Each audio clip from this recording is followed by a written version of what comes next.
வணக்கம். இந்த காணொளி தொடரில் நான் அத்வைதம் பற்றி பேசலாம் என நினைக்கிறேன். அத்வைதம் என்பது ஆதி சங்கரரால் வரையறுக்கப்பட்ட ஒரு இந்து மத கொள்கை. இந்த காணொளியில் சொல்லப்படும் கருத்துக்கள் யாவையும் எனது சொந்த கருத்துக்கள் அல்ல.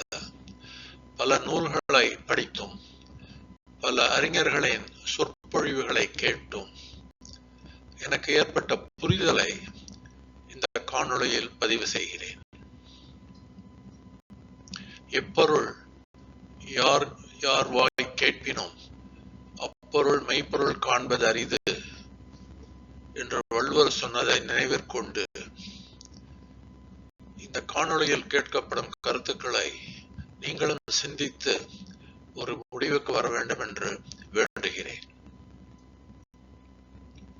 பல வருடங்களுக்கு முன்பு ஒரு சுவாமிஜி அல்லது சாமியார் எங்கள் ஊருக்கு வருகை தந்தார். அவர் சில வருடங்கள் வருகை தந்தார். ஒவ்வொரு வருடமும் 2 அல்லது 3 வாரங்கள் இங்கு தங்கி இருந்து சத்சங்கம் அல்லது மெய்வழி நாடும் கூட்டம் என கருதலாம் சத்சங்கம் அவர் நடத்துவார். அந்த சத்சங்கத்தில் பொதுவாக முதலில் ஒரு மணி நேரம் பக்தி பாடல்கள் பாடப்படும். பிறகு அவர் ஒரு சொற்பொழிவு ஆற்றுவார். ஒரு தடவை அந்த சாமியாரிடம் நான் பஜகோவிந்தம் பற்றி ஒரு சொற்பொழிவு தொடர்பு நீங்கள் நடத்தினால் என்ன என்று கேட்டேன். அதற்கு அவர் ஒத்துக்கொண்டு பஜகோவிந்தம் பற்றி பல நாட்கள் சொற்பொழிவாற்றினார். பஜகோவிந்தம் என்பது ஆதிசங்கரால் ஏற்றப்பட்ட ஒரு மிக எளிமையாக புரிந்து கொள்ளக்கூடிய சமஸ்கிருத பாடல். அது 30 பாடல்களை கொண்டது. அதில் அவர் பக்தி யோகம் அதை பற்றி பேசுகிறார். பக்தி யோகமே சிறந்தது என்று அந்த பஜகோவிந்தத்தில் கூறுகிறார். மற்ற யோகங்கள் என்பது வழிமுறைகள், இறைவனை அறிவதற்குண்டான வழிமுறைகள். மற்ற 2 வழிமுறைகளும் பல வழிமுறைகள் உள்ளன. ஞான யோகம் அல்லது சிந்தனை வழி, கர்மயோகம் அல்லது கடமை வழி. பக்தி யோகம் என்பது கடவுளை துழும் கடவுளை வணங்கும் வழி. அது பற்றி பஜகோவிந்தம் பேசப்படுகிறது.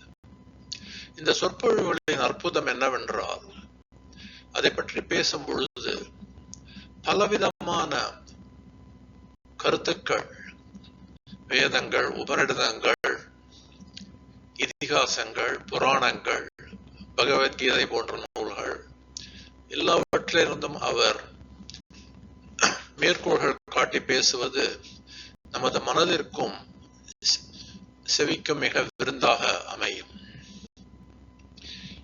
ஒரு முறை பஜகோவிந்தம் பற்றி பேசும் பொழுது ஒரு சிறிய கதை அவர் சொன்னார். அதாவது சில மாணவர்கள் ஆதிசங்கரிடம் பயிற்சி முடித்த பிறகு அவர்களிடம் இனிமேல் நீங்கள் நாடு முழுவதும் சென்று இந்த கொள்கைகளை, மத கொள்கைகளை, சனாதன மத கொள்கைகளை பரப்பலாம் என்று கூறிய பொழுது அந்த மாணவர்கள், குருஜி, ஆசிரியரே, நீங்கள் எங்களுக்கு பல வேதங்கள், உபநிடதங்கள், புராணங்கள் எல்லாவற்றையும் பற்றி சொன்னீர்கள். எல்லாவற்றையும் ஞாபகத்தில் நினைவில் கொள்வது மிகவும் கடினமாக உள்ளதால் எல்லாவற்றையும் சுருக்கி ஒரு செய்யுளில், ஒரு பாட்டில் எல்லா கருத்தையும் அடக்கி சொன்னால் எங்களுக்கு அது நினைவில் வைத்துக் கொள்வதற்கு சுலபமாக இருக்கும் என்று அவர்கள் கூறினார்கள். இதை கேட்டவுடன் ஆதிசங்கரர் என்ன நினைத்திருப்பார் என்று என்னால் நினைத்து பார்க்க முடிகிறது. ஒரு மாணவன் இந்த வருடம் சொல்லிக் கொடுத்த பாடத்தை முழுவதையும் எனக்கு ஒரு சிறிய பகுதியாக ஒரு பேராகிராஃப் அதில் சொல்லுங்கள் என்றால் எப்படி சொல்ல முடியும்? ஆதிசங்கரர் அதற்கு பதில் சொல்லுகிறார். ஒரு செய்யுள் என்ன, என்னால் நான் சொன்ன எல்லா கருத்துக்களையும் அடக்கி அரை செய்யுளில் சொல்ல முடியும் என்று அவர் சொல்லுகிறார். சொல்லிவிட்டு அந்த அரை செய்யுளை அந்த மாணாக்கர்களிடம் போதிக்கிறார். இதை இந்த சுவாமிஜி இந்த கதையை சொன்னவுடன் அதற்கு பிறகு அவர் இதை பற்றி ரொம்ப மிகவும் பேசவில்லை. ஆனால் இதை கேட்ட பிறகு எனக்கு திடீரென்று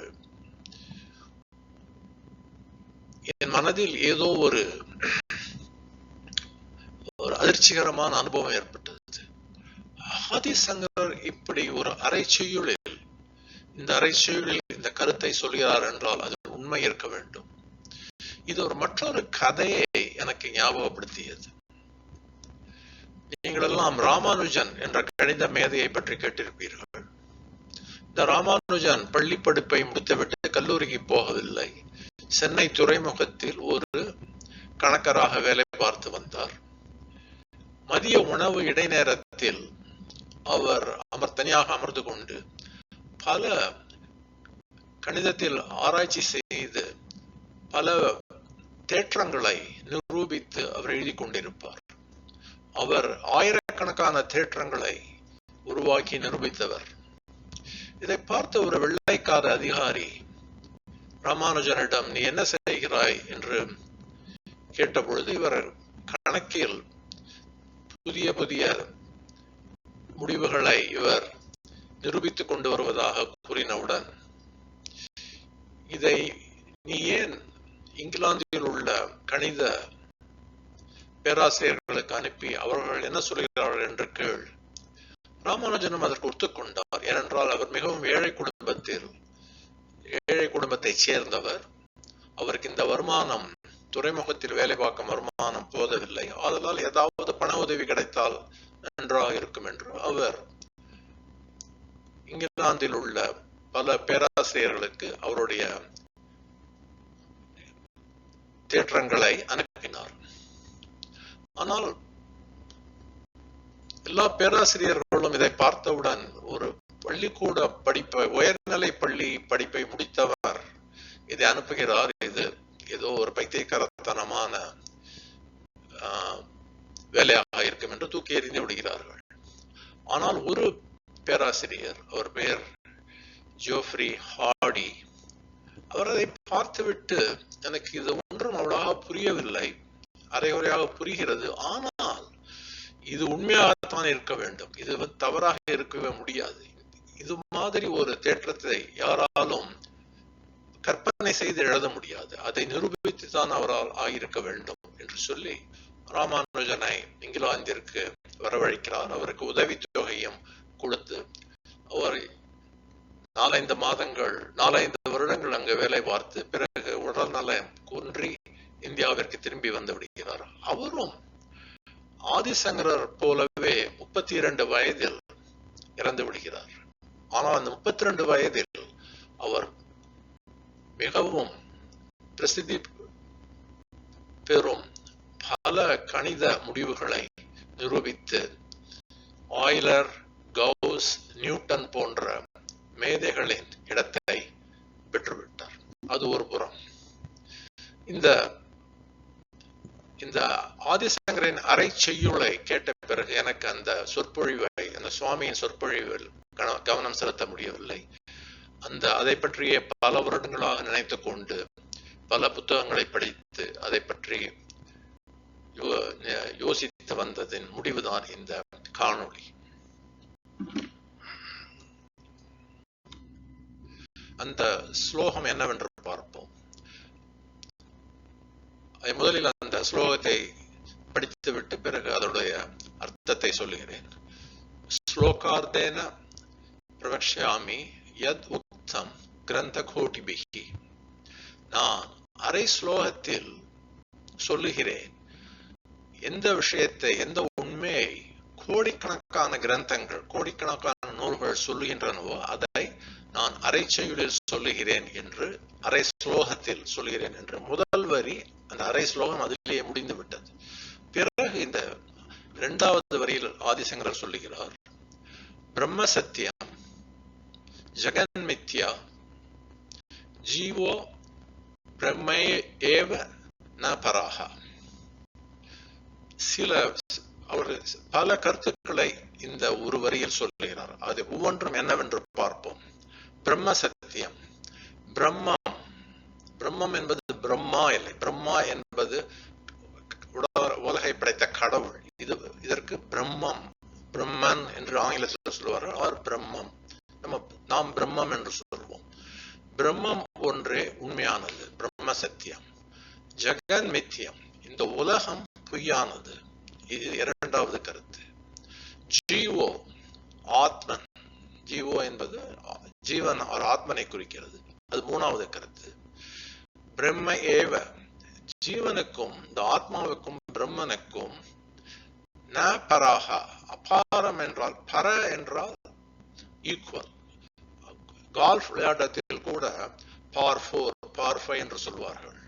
அதே மாதிரி இந்த பார் என்பது சமம் என்பதை குறிக்கிறது சமஸ்கிருதத்திலும். அபாரம் என்றால் சமம் இல்லாதது.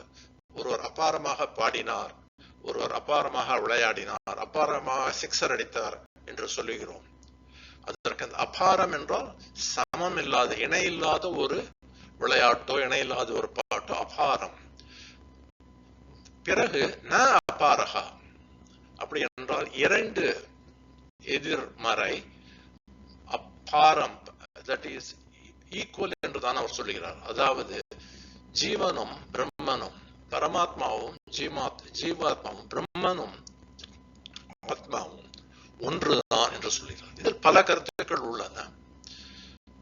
இதை பிரம்மா இஸ் ரியல், பிரம்மம் is real, the world is false or illusion, the Atma and Brahman are the same, nothing else. They are the Brahma is only, nothing else. இந்த காணொலியில் இந்த எல்லா கருத்துக்களையும் பற்றி நான் பேச முடியாது. ஒவ்வொரு கருத்தாக நாம் பல காணொலிகளில் இதை விவாதிப்போம். முதலில் பிரம்மன் என்றால் என்பதற்கு நான் மகா வாக்கியா என்ற சிறந்த சொற்கள், பேராண்மை பெற்ற சொற்கள் என்று புரிந்து கொள்ளலாம். வேதத்தில் என்ன சொல்லப்பட்டிருக்கிறது? பல சொற்கள் இருக்கின்றன. அதில் 4 மகா வாக்கியாஸ் மிகவும் முக்கியமாக கருதப்படுகிறது. ஒவ்வொரு வேதத்திலிருந்தும் ஒரு மகா வாக்கியம் நான் எடுத்திருக்கிறேன். பிரக்ஞானம் பிரம்ம, இதுதான் என்னை பொறுத்தவரை மிகவும் முக்கியமானது. பிரக்ஞானம் பிரம்ம என்பது ரிக்வேதத்திலிருந்து வருகிறது, ஆத்ரேயோபனிஷத். கான்சியஸ்னஸ் இஸ் பிரம்மன். பிரக்ஞா என்றால் கான்சியஸ்னஸ், பிரக்ஞானம் என்றால் consciousness is Brahman. Brahman is consciousness. இதற்கு பெயர் லட்சண வாக்கியா என்றால், இது அதோடைய லட்சணம் என்றால் அதோடைய அமைப்பை, அது என்ன என்பதை நமக்கு தெளிவுபடுத்துகிறது. பிரக்ஞானம் பிரம்ம. அகம் பிரம்மாஸ்மி, அனுபவ வாக்கியம் என்றால் நாம் உணர முடியும். அகம் பிரம்மாஸ்மி என்றால் நான் தான் பிரம்மன். இது ஆதிசங்கரர் ஆத்மனும் பிரம்மனும் ஒன்று என்று சொல்வது இதற்கு சமமாகும். இது யஜுர்வேதத்தில் பிரகதாரண்ய உபனிஷத்தில் வருகிறது. மூன்றாவது மகா வாக்கியம் பல பேர்கள் கேட்டிருப்பீர்கள், தத்துவமசி, யூ ஆர் தட். உபதேச வாக்கியம், நான் உனக்கு சொல்லி தருகிறேன், யூ ஆர் தட். இது சாமவேதத்தில் வருகிறது. கடைசியில் அயம் ஆத்ம பிரம்ம.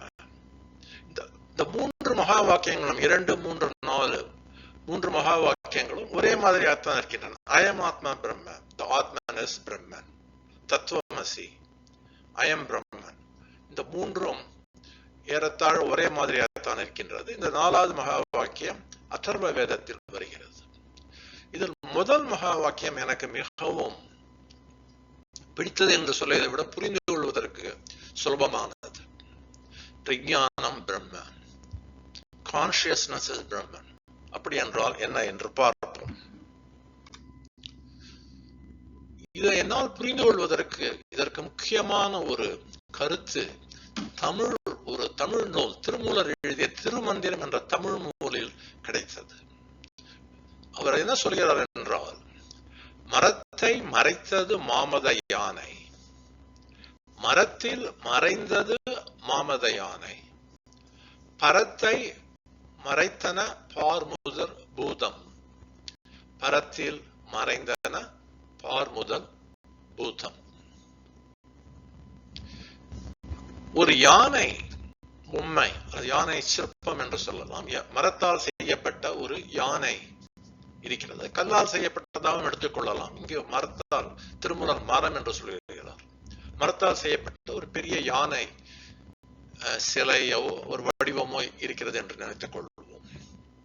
ஒரு குழந்தை அதை பார்த்தவுடன் யானை யானை என்று ஓடி வருகிறது. மறையானை மறையானை என்று சொல்லாது. அந்த குழந்தை யானை என்றுதான் அதை சொல்லி தனது பெற்றோர்களை அந்த யானையில் தன்னை ஏற்றி விடுமாறு சொல்லும். அல்லது சில குழந்தைகள் பயந்து போய் அந்த யானை பக்கமே, அந்த யானை உண்மை என்று நினைத்து அது அருகிலே வராது. மரத்தை மறைத்தது மாமத யானை. இந்த யானை, இந்த குழந்தை யானையைத்தான் பார்க்கிறது, மரத்தை பார்க்கவில்லை. மரம் மறைந்து விட்டது. ஆனால் ஒரு தச்சனோ ஒரு சிற்பக்கலை நிபுணனோ அங்கு வந்தால் அவன் யானையை பார்ப்பதில்லை. அவர் அந்த மரத்தை தட்டி பார்க்கிறார். மரத்தில் அந்த நார்கள், அந்த கோடுகள் எவ்வாறு செல்கின்றன, அந்த மரம் எவ்வாறு இணைக்கப்பட்டுள்ளது, இந்த மரத்தை எப்படி உடையாமல் இந்த யானை சிலையை அந்த தச்சரோ அந்த சிற்பக்கலை நிபுணரோ செய்தார் என்று அவர் யோசிக்கிறார். யானை அந்த சிலையை மூந்து பார்க்கிறார், அது என்ன மரம் என்று, அது எப்படி வாசனை வருகிறது, தட்டி பார்க்கிறார். அவருக்கு அந்த யானை தெரியவில்லை. அந்த தச்சருக்கோ அந்த மர கலைஞருக்கு அந்த மரம் தான் தெரிகிறது. மரத்தில் மறைந்தது மாமத யானை, மரம் தான் தெரிகிறது. அதுபோல பரத்தை மறைத்தன பார்முதல் பூதம், 5 பூதங்கள். அந்த 5 பூதங்கள் பெயரை சொல்வதற்கு பதிலாக நிலம், காற்று, தண்ணீர், நெருப்பு, வானம், ஆகாசம் என்று சொல்ற பரந்த வெளி, இந்த 5 பூதங்களையும் சொல்வதற்கு பதிலாக பார்முதல் பூதம், பாறை சொல்லிவிட்டு, நிலத்தை சொல்லிவிட்டு, மண்ணை சொல்லிவிட்டு, மண் முதல் ஏற்பட்ட 5 பூதங்கள், மெட்டீரியல், எலமெண்ட்ஸ், பரத்தை மறைத்தன பார்முதல் பூதம். இந்த பரபிரம்மம் நமக்கு தெரியவில்லை. நாம் இந்த மரம் செடி கொடிகளையும், இந்த வீடுகளையும், பணங்களையும், சொந்தங்களையும், இந்த உலகத்தை தான் பார்க்கிறோம். பரபிரம்மத்தை பார்க்கவில்லை. பரத்தில் மறைந்தன பார்முதல் பூதம். அதாவது ஒரு ஞானிக்கு, ஒரு முற்றும் துறந்த முனிவருக்கு இந்த உலகம் கண்ணுக்கு தெரியப்படவில்லை. இந்த பொருள்கள் ஒரு மதிப்பாக தெரியவில்லை. அவர் எங்கும் நிறைந்த அந்த பரபிரம்மத்தை, அந்த கடவுளை பார்க்கிறார். இதுதான் திருமூலர் சொன்னது. இதே போல் நம்ம வழக்கத்தில் ஒண்ணு உண்டு, கல்ல கண்டா நாய காணோம், நாய கண்டா கல்ல காணோம் அப்படின்னு. சிறு வயதில் நாம் நினைப்போம், கல்ல கண்டா நாய காணோம் என்றது எரிவதற்கு ஒரு கல் இருக்கிறது, அது அது மேல் எரிவதற்கு ஒரு நாய் இல்லை என்று நினைக்கிறோம். ஒரு நாயை பார்க்கும் பொழுது அது மேல் அடிப்பதற்கு கல் இல்லை என்று ஒரு நினைப்பார்கள். அது மிகவும் கொடூரமானது. எந்த பிராணியையும் நாம் துன்புறுத்தக்கூடாது. அதுக்கு அர்த்தம் என்றால், ஒரு கல்லில் வடிவம் செய்யப்பட்ட ஒரு நாய் சிற்பம் இருக்கிறது. இதே மாதிரி அர்த்தம் தான். கல்லை பார்த்தால் நாய் தெரியவில்லை, நாயை பார்த்தால் கல் தெரியவில்லை என்பது அர்த்தம். இது ஏதோ திருமூலர் சொன்ன ஒரு பிலசாபிக்கல் ஆர் மிகவும் புரிந்து கொள்வதற்கு கடினமான ஒரு உண்மை போல தெரிகிறது. இந்த பிரம்மத்தை நம்மால் அறிய முடியுமோ? நாம் பார்ப்பதெல்லாம் பொருள்களும், செல்வங்களும், புகழ், சொந்தம், இவற்றைத்தான் பார்க்கிறோம். எப்படி இந்த பிரம்மத்தை அறிய முடியும்? பிரம்மத்தை அறிய முடியுமா என்ற சந்தேகம் நமக்கு வருகிறது. நான் உங்களுக்கு சொல்லுகிறேன், நாம் மனிதராக பிறந்த ஒவ்வொருவரும் வாழ்வில் ஒரு முறையாவது, ஒரு கணமாவது, ஒரு நொடியாவது நாம் பிரம்மத்தை அறிந்திருக்கிறோம். அவ்வாறு அறிந்ததால் தான் அந்த பிரம்மத்தை அறிய வேண்டும், அடைய வேண்டும் என்ற ஆசை நம்மிடம் இருக்கிறது. அப்படி அதை அனுபவிக்காதவர்கள் தான் அந்த ஆசையை இல்லாமல் பிரம்மம் என்றால் என்ன என்று தெரியாமல் அலைகிறார்கள். ஒரு தடவை அதை சுவைத்தவருக்கு, ஒரு தடவை அதை அனுபவித்தவர்களுக்கு மீண்டும் மீண்டும் அதை பல நொடிகள், பல மணி நேரங்கள் அனுபவிக்க வேண்டும் என்ற ஒரு எண்ணம், அந்த பிரம்மத்தை நாட வேண்டும் என்ற எண்ணம் வருவது இயல்பு. அது என்னவென்று பார்ப்போம்.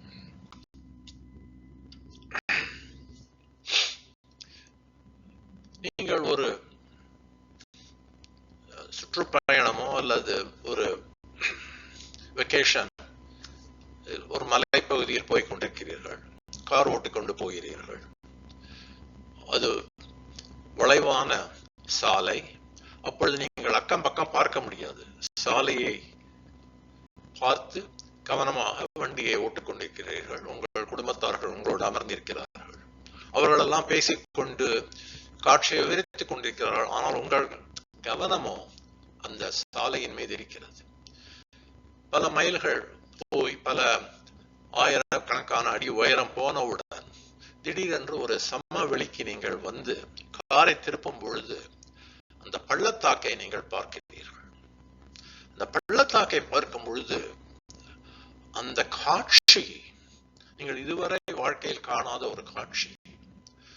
அந்த காட்சியை பார்த்தவுடன் ஒரு கணம், சில நொடிகள் மனம் அப்படியே அதில் முனைந்து விடுகிறது. அதை பார்க்கும் பொழுது அந்த மலையோ, அந்த கல்லோ, அந்த நதிகளோ, அந்த மரங்களோ எதுவுமே உங்கள் கண்ணுக்கு தனித்தனியாக தெரியாது. அந்த காட்சி ஒரு மொத்தமாக தெரியும். ஆனால் அதற்கு பெயர் கிடையாது, அதற்கு உணர்வு கிடையாது. உங்களுக்கு ஒரு உணர்வு தான் இருக்கும். அதை பார்க்கிறோம் என்று நான் என்பது தன்னை மறந்த ஒரு நிலை ஏற்பட்டு நான் இருக்கிறேன் என்ற ஒரு உணர்வும் இருக்காது. அந்த காட்சி, அந்த பொருள்களும் உங்கள் கண்ணுக்கு தெரியாது. ஆனால் அந்த காட்சி மட்டும் அங்கு இருக்கும், அந்த உணர்வு மட்டும் இருக்கும். நான் அதுதான் பிரம்மம் என்று சொன்னால் நீங்கள் இவ்வளவுதானா பிரம்மம் என்று நினைப்பீர்கள். அடுத்த கணம் உங்களுக்கு என்ன தோன்றும் என்றால், இதை ஒரு படம் பிடிக்க வேண்டும் என்று போனை தேடுகிறீர்கள். அப்பொழுது அந்த காட்சி போய்விடுகிறது. இப்பொழுது நீங்கள் போனை பார்த்து கொண்டிருக்கிறீர்கள். அந்த காட்சியை படம் எடுக்கும் பொழுது உங்கள் மனம் அதை பேஸ்புக்கில் போட வேண்டும், நம் நண்பர்களுக்கு தெரிவிக்க வேண்டும், உங்களுடைய மனைவி வராமல் இருந்தால் அவளை அடுத்த வருடம் கூட்டிக் கொண்டு வர வேண்டும் என்ற பல எண்ணங்கள் மனதில் தோன்றுகின்றன. அந்த எண்ணங்களோ அந்த ஆசைகளோ அங்கு இல்லை. அவையெல்லாம் மாயை. அதுதான் மாயை என்று சொல்லுகிறார்கள்.